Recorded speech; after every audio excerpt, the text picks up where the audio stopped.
Are my wishes in alignment with my highest self? This principle invites you to choose which possibility you identify with and to live as if it had already occurred. If you place into your imagination wishes that are misaligned with your highest God-realized self, you will find yourself frustrated and immobilized. God is love. If your aspirations in any way are outside of this mantra, you will feel lost and you will not succeed. If God is one, then God is incapable of being divided.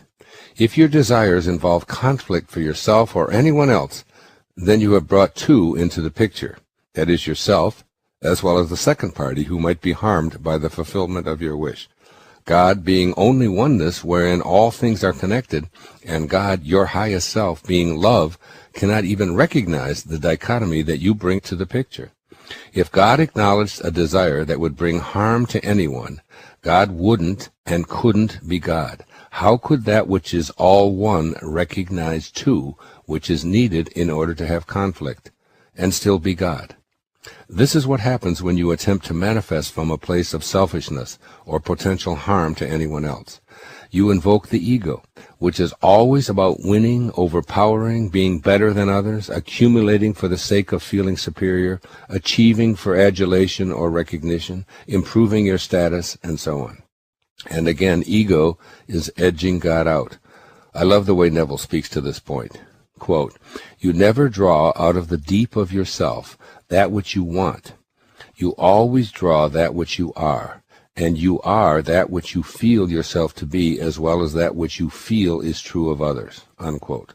So in this manifestation activity, the secret is to feel yourself as already being and having what you desire, and to keep the entirety of it all wrapped up in a spirit of love. By all means, place into your imagination the idea of living a prosperous life.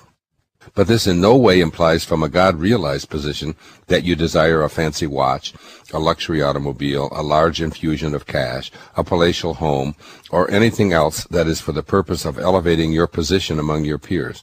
This immediately involves conflict, two-ness, you and those who you are attempting to impress with your being in some way superior. Staying aligned with your source of being means no one is in any way better than anyone else, regardless of the monetary value of their stuff. Can you ask out of love, live and feel as if what you desire is already a present fact, and then allow the universal source of all to provide with no concern about appeasing the demands of your ego? If demanding and insisting is your style, do it from a place of pure love. Be willing to give it all away in the name of that love. Stay in that place of pure humility. If you desire to purify your body and live from a disease-free place of perfect health, simply assume the feeling of love throughout your body and live as if it were your reality. Not to impress others, not to have special privileges bestowed upon you because you are more special and thus more deserving of this healing, but purely out of your humble sense of gratitude for being in a state of well-being. Albert Einstein once famously observed that all he wanted to do was learn to think like God thinks. This means living and manifesting from a place of all-encompassing desire to serve others, to be love, to ask nothing in return for what you give. In other words, to simply be love. Get your ego out of the picture and draw out of the deep of yourself, as Neville expresses it. And the deep of yourself is truly your highest self, which is, of course, God.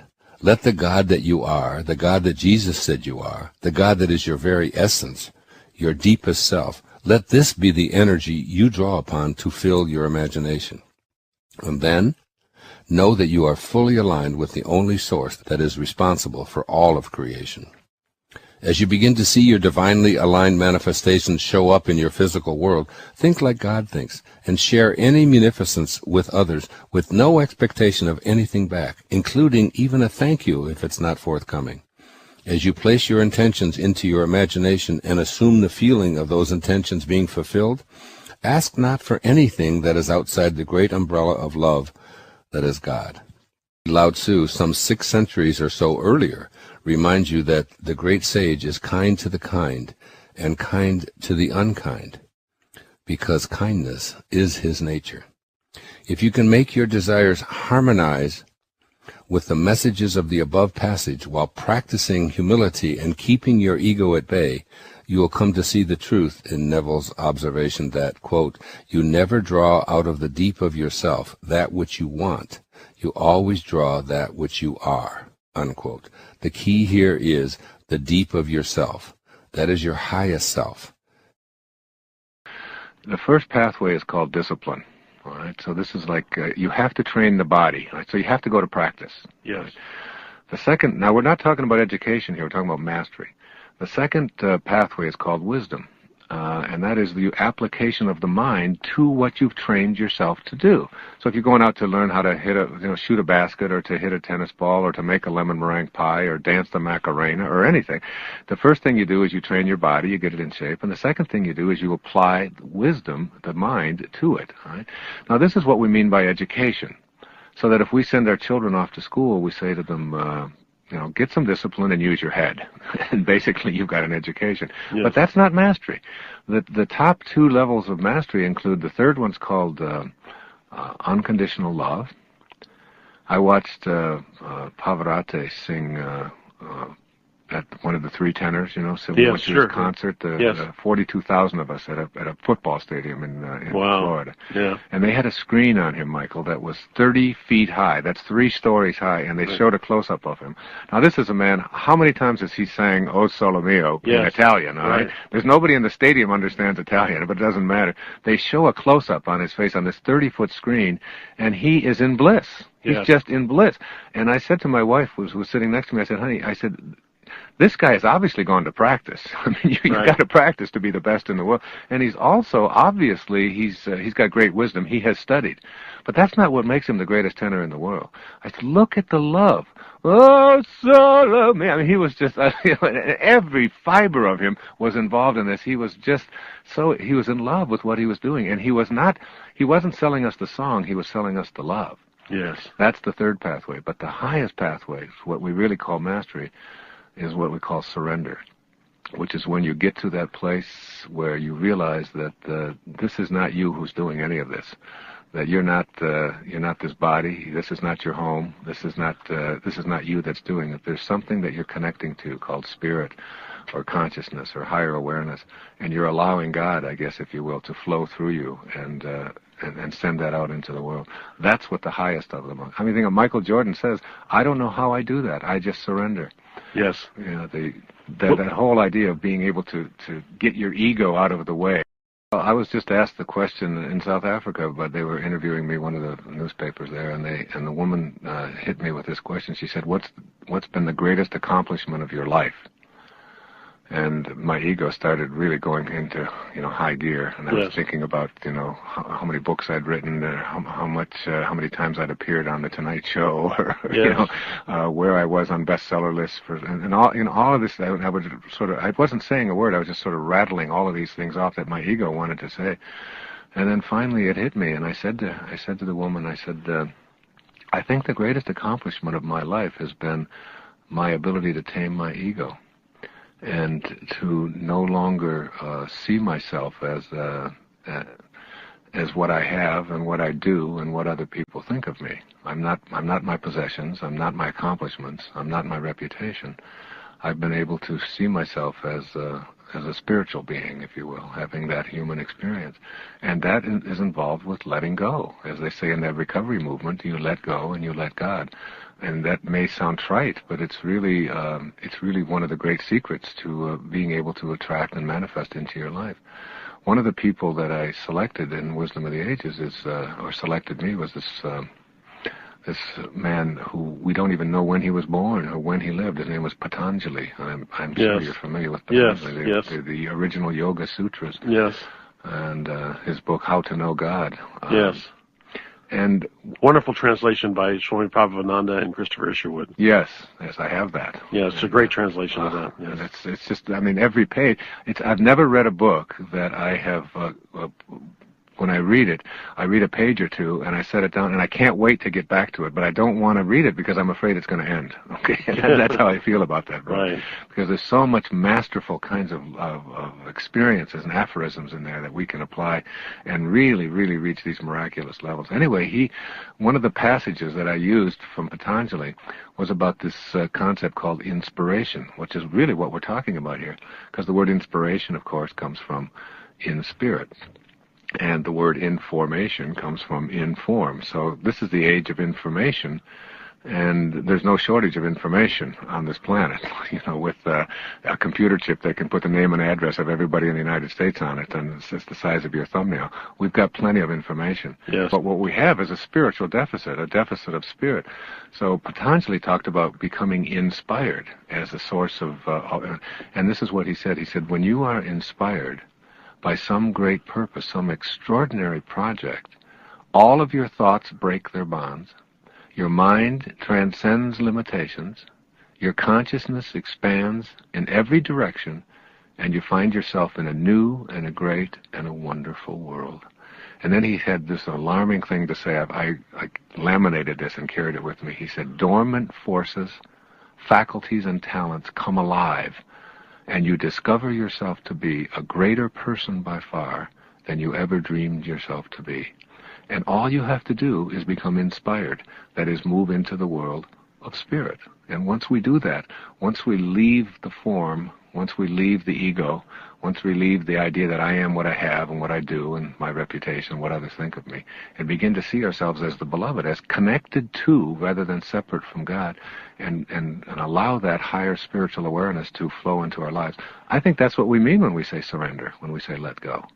I know when I'm writing, if I let go, my writing is blissful and easy. When I struggle with it and I try to think about the right word and so on, I get stuck.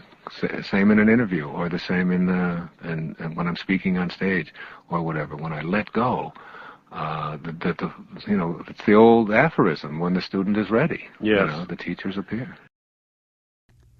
You want the truth of who you believe you are to mesh with what you're projecting outward. If this is unsuccessful, you're aware of it, even if you opt to ignore it. The imbalance surfaces in your daily interactions, showing up in feelings of being upset, out of sorts, confused, and often misunderstood. My intentions are good, so why is it that no one else sees it this way? And I try to be a good employee, a good father, a good citizen, and a good husband, but I always seem to be misconstrued or misjudged. This results in a continual state of frustration and even anger. You need to make a decision to realign yourself on an energetic basis to get the scales balanced between your idealized self and your realized self, as perceived by the majority of people in your life. Restoring the balance through realignment. When you balance the way you want to be with the way you're being received, there's a distinctly pleasurable feeling of being in harmony with life. It's not that you're seeking approval or groveling for respect or love. It's more that you're in the world in a way that's congruent with your inner desires to be the kind of person you are. You accomplish this by first noticing when you're feeling misperceived, then determining if your words and actions match the truth of your inner thoughts. This alignment check will eventually and almost automatically give you a reading that compares what you're projecting outwardly with what you're inwardly wanting to express. Let's take a look at some of these indices. This alignment check calls for self-honesty along with a willingness to experience radical humility in the process. 1. I am a loving human being. If you both desire and believe this to be true about yourself, then you're 2/3 of the way toward being in balance on this principle. Your desire to be a loving person, and at the same time, your truth that you are a loving person, leaves only the third element, how others perceive you. Here are some ways of being that are counterproductive to being perceived as a loving human being and create an imbalance. Having a strong position of hatred toward anyone or any group of people, you're out of balance. Violence in any form, including aggressive verbal outbursts, you're out of balance. Support for weapons designed to produce megadeath explosions, you're out of balance. You enjoy being entertained by films portraying hatred and killing, you're out of balance. Verbally belittling others' beliefs and insisting that your beliefs are superior, you're out of balance. Let your thoughts of love become the driving force behind your unloving behaviors. This is true alignment. Begin looking at the world as a vast mirror reflecting back to you exactly what you are. If you truly are a loving human being, the world will look like a loving place to you, and this will be how you will be perceived. You will have restored balance, and consequently, there will be no discrepancy between how you see yourself and what the world is reflecting back to you. If the world continues to look like an unloving and unlivable place, I urge you to keep examining the kind of energy that you're projecting outward. 2. I am a kind human being. You cannot be kind to me and unkind to your waiter and be in balance. When you persistently extend arrogance outward in the direction of other people, even if you feel justified in your actions, that's how you're perceived and defined. You need to know that you're not coming across as a balanced, kind person. You may indeed exemplify kindness in how you treat your children and your grandmother, and even all of the children and all of the grandmothers of the world. But if you honk your horn in a red-faced anger at a slow-driving grandmother who's taking her grandchildren to school, then you're way, way, way out of balance. If you see yourself as desirous of being a kind person, then consciously spend time daily aligning your thoughts with your desire. The universe will cooperate, bringing you more and more of that same kindness. 3. I am a joyful, happy human being. In this category, your feelings are the measurement you need to pay attention to. In fact, they require your undivided attention. Do you feel happy and content, or are you easily outraged over the misconduct of others? Does your joy turn quickly to despair when you read the newspapers or listen to the news? Do people around you really think that you're a happy camper in your daily life? Do you regularly hear others telling you to lighten up or chill out and stop letting yourself get so worked up? These are clues indicating the balance or imbalance between how you see yourself and what you project to others. The alignment check for this principle involves noticing your feelings and your ability to sustain them, along with feedback from people you trust. And 4. I am a non-judgmental human being. If you're truly non-judgmental, then it will be impossible for you to categorize or generalize individuals into groups such as old, Southern, uneducated, teeny boppers, belonging to red or blue states, conservatives, liberals, and so on. A stereotype is a judgment. You cannot be non-judgmental and be critical of the different ways people talk or eat or dress, socialize, dance, or anything else. If you believe that you're non-judgmental but admit that you have a tendency to generalize and criticize, then you're out of balance. You're due for a realignment so that your current thoughts and ultimately your behaviors will become a vibrational match to your inner self-portrait. Make a conscious decision to look for what is right and pleasing in others. Create a new habit of complimenting those around you. Decide that you're going to disregard stereotypes and refuse to engage in conversations that dwell on judging anyone. Turn judgments into blessings to restore the imbalance between how you want to be and how you're actually presenting yourself to the world. Rebalance this energy by sending a silent blessing to the person. On the non-judgmental side of the balance scale, think about how much love and support this person could use. I guarantee that you'll feel the difference internally and at the same time feel more compassionately connected to that individual. The energy of non-judgment is totally balanced as opposed to the energy of contempt, pity, or some other negative option. Become aware of all of your behaviors and feelings. Then attempt to determine if they match your vision of yourself and if that self-image is what others see. You'll immediately feel discord when you discover imbalance, and that's when you can choose to change habits to match your desires and restore equilibrium to your life. To change the thought from notice me, to what Lao Tzu calls living in obscurity. Becoming more obscure. We live in a celebrity-obsessed world, don't we? Look at me. Notice me. The Tao teaches something completely the opposite. Listen to the 66th verse of the Tao. Water again. The sea stays low, and because the sea stays low, all of the rivers and all of the streams empty into it. Because it stays humble, because it stays in that place of just allowing everything to come to you. He was trying to teach us the important lesson of letting what we know is coming come to us. Verse 66 of the Tao. Why is the sea king of 100 streams? Because it lies below them. Humility gives it its power. That's a very important principle to understand. And I live on the ocean, right next to it. It's my front yard. And always I watch it to learn something from this thing called the ocean, which is the most powerful source of life that we have on the planet. Without it, there's no life on this planet. And because it stays low, so what does this have to say to us? Do you have the capacity to get past that ego need to always be saying, notice me, look how important I am? I mean, there's been a proliferation of this lately with this celebrity silly stuff, isn't it?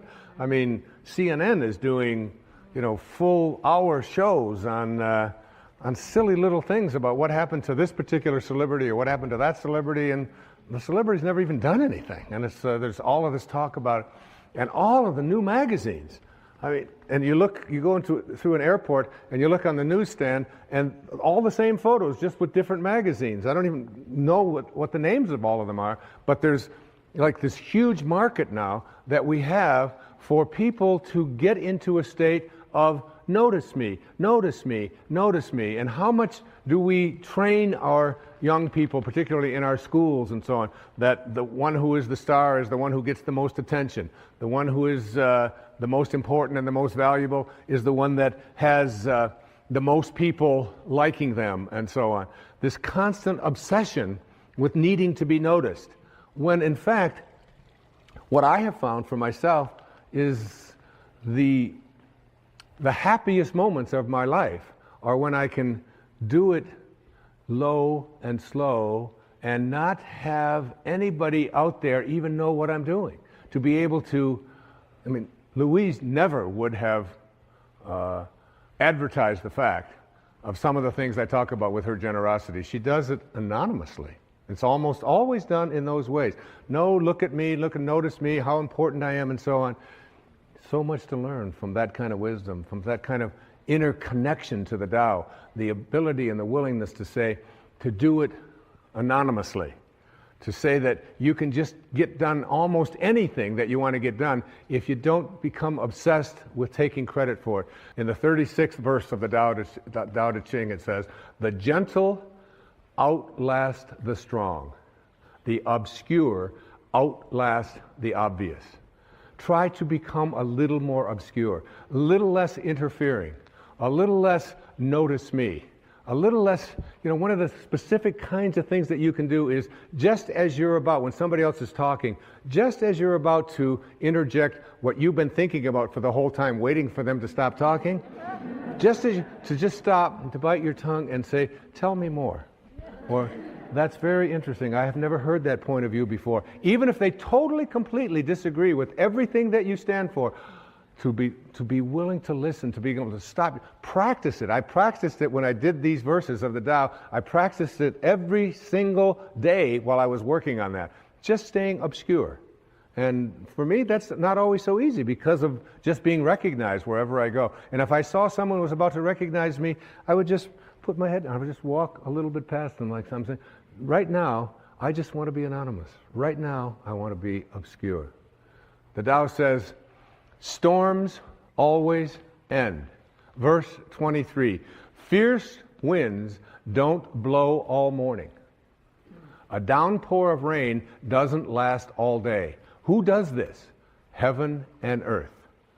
You're already connected to everything you want or need.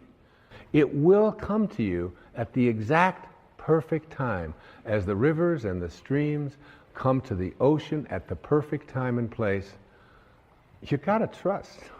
You gotta know it's going to come to you. You don't have to chase after it. You can become a little less obsessed with your ego and your self-importance and who you are and what you've done, and you can get so much more done. And you know what?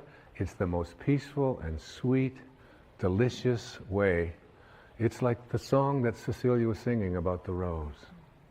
Thank you so much, and God bless you. Thank you. Line by Albert Einstein when he was talking to his students about trying to solve mathematical problems and equations. He said, "You can't ever solve a problem with the same mind that created it." It's what they call sometimes in management circles thinking outside of the dots or outside of the box. Getting out of your comfort zone. Getting out of looking at things the way you've always looked at them. And having a different kind of an awareness. I came across this quote not too long ago. "Moving away the clouds does not make the sunshine. It merely reveals what was hidden all along." The sunshine, the sun is always there. And you don't make it shine by just taking things away. There's something inside all of us that is hidden. And it's the ability to, I call it rewriting our agreement with reality. It requires a new kind of awareness, a willingness, if you will, to see yourself as potentially capable of virtually anything. I've always loved the observation from the New Testament of Jesus, that even the least among you can do all that I have done and even greater things. That within each and every one of us there is this ability to be healers. There's this ability to be able to manifest and attract anything into our lives that we put our attention on. There's this ability to live at such a high level of consciousness that we can transcend our bodies. My internal wiring has always been one of whatever it is that I've got in my life as a problem, that I have to take responsibility for it, but I also have the capacity to be able to change it. And not only to change around what it is that is not working for me, but also to change around what I have been attracting into my life. I think it begins with this this whole idea of being inspired. I've always liked that word, inspired, inspiration, because its origin is in spirit. And then the opposite word is being informed.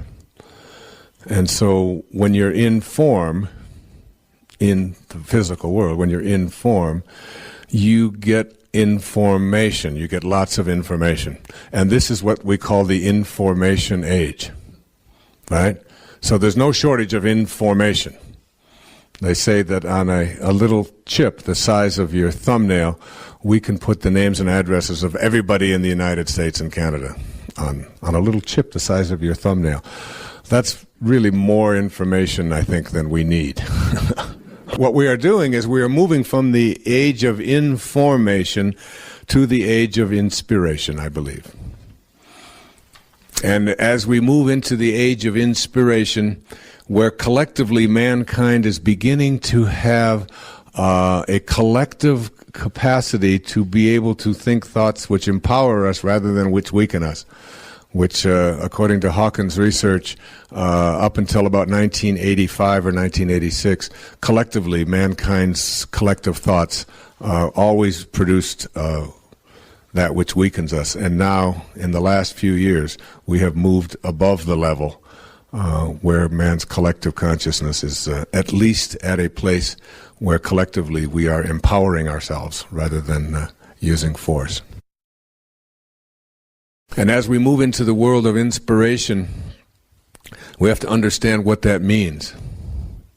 And Patanjali had a wonderful observation. I wrote about it in Wisdom of the Ages. He said, when you are inspired, that is, in spirit, and remember, it is in the world of spirit, it is in the world of thoughts where we change, where we go to the place where we create anything we want for ourselves in our lives. So that remembering here, the theme is that you can't solve any problem that you might have in your life with the same mind that created it. So you're moving into a place now called spirit. That which is seen hath not come from that which doth appear. We're moving into the world of the invisible now. When you are inspired, and think about the moments in your life when you've had the most inspiration, inspirado. You lose any touch of fatigue. I have gone and been inspired at moments in my life when I have written for almost 24 straight hours without stopping, without eating, without thinking about sleep. I just got into one of those modes, what we call a zone sometimes, where everything just flowed. When you are in that place, you transcend everything. And you don't worry about whether people are going to call you or not call you. You don't worry about your children. You don't worry about being sick. You don't think about the cold that you might have. You don't think about being tired and how much sleep you'll need. When you're inspired, you're in spirit. When you're in spirit, you're connected to your source. And now what you're doing is you're moving out of the mindset of inform or information, which is where all problems occur in the world of the physical, and you're shifting into the world of spirit.